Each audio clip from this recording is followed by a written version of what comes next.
Hi, my name is Damien Goddard, and I'm a spokesman for the Marriage Anti-Defamation Alliance. After gay marriage became legal in Massachusetts, some public school kindergartners were taught a new lesson in gay marriage. And as David and Tanya Parker discovered, parents had zero to say about it. Listen to David and Tanya's story. What if my child is in danger? I'm going to go to that school. He said, David, I'm telling you, you either abide by this order or you're going back to jail.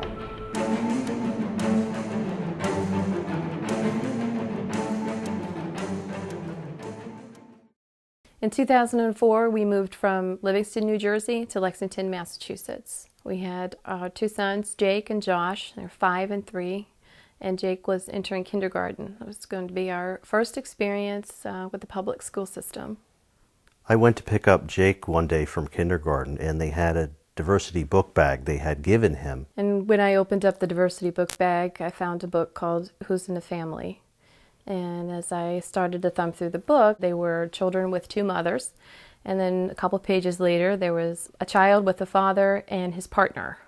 So it was a book that was definitely intended to introduce and normalize homosexual relationships. So what this diversity book bag did in finding this book is just raise our concerns, wondering, well, what else is in the school? This is our 5-year-old son, and we're not abrogating the responsibility of raising him or his moral instruction.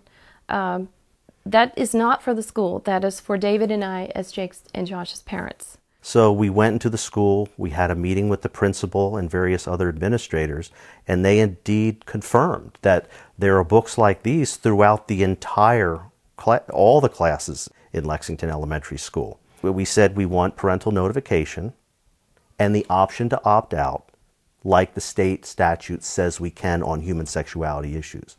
They said no. They flat out refused. The teacher told us to go to a GLSEN workshop within the schools to educate us about it. Here we had a spokesperson for one of the most radical pro-homosexual groups there are in the nation. He said there were 3 main things that we needed to do, that the school needed to do.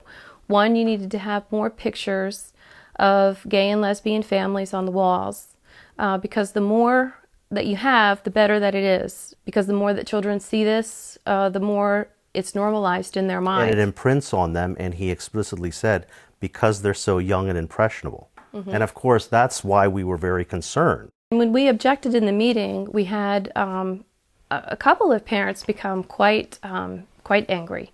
And one of the parents came up to one other parent that was with us and said, "There's not room for your beliefs here. And if you don't like it, leave." And that we needed to check God off at the door. So finally, we called a meeting with the principal and the director of education. They said again, we told you before, we are not giving you parental notification or allowing you as parents to opt your son out of these lessons. And I made the statement, I'm not leaving here until I see some form of accommodation. And I said, let's just do it till the end of the year. They said, that seems reasonable to us. Let us go back and discuss it. So they actually disappeared. So they left us with the appearance that they could accommodate us. But what they had actually done is disappear and called policemen. The accommodation that they were willing to give was to arrest my husband, to handcuff his hands behind his back, and to take him to the Lexington jail overnight. They had someone deliver a paper to me that the administrators and the superintendent of schools had banned me from all schools in Lexington for indefinite period of time. I couldn't even go to the school to pick him up or see him. And I said to the judge, what if my child is in danger? I'm going to go to that school. He said, David, I'm telling you, you either abide by this order or you're going back to jail. This was the solution that the court said. And in fact, we homeschool our children today. In the federal court, Judge Mark Wolf of the First Court said, quote, the teachers have a right to change the mind of your child. They're going to use our case against people in other states that also want notification and opt out of their children in gay marriage lessons. Mm-hmm. because the court said gay marriage is legal and valid. Everyone, in their view, must recognize it, and their children must validate it. It's the law of the land, they would say. You need to get over it or move out. Go and vote for one man, one woman. You have to make sure that your state law clearly states marriage is between a man and a woman. That's your only means of protecting your children. You know, your rights as a parent. The Parkers are courageous people indeed. Won't you take a moment now to reach out and thank David and Tanya? Simply visit marriageada.org and send them a note of support. And if God has given you the means to go that extra mile to help those like them who are under attack, please prayerfully consider making a financial contribution to the Marriage Anti-Defamation Alliance.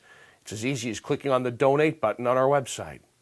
And please, if you or someone you know is facing threats to their person, property, or livelihood because they speak up for marriage or defend religious liberty, report it by going to marriageada.org and clicking on the Share Your Story button.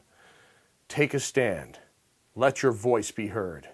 Fight for marriage.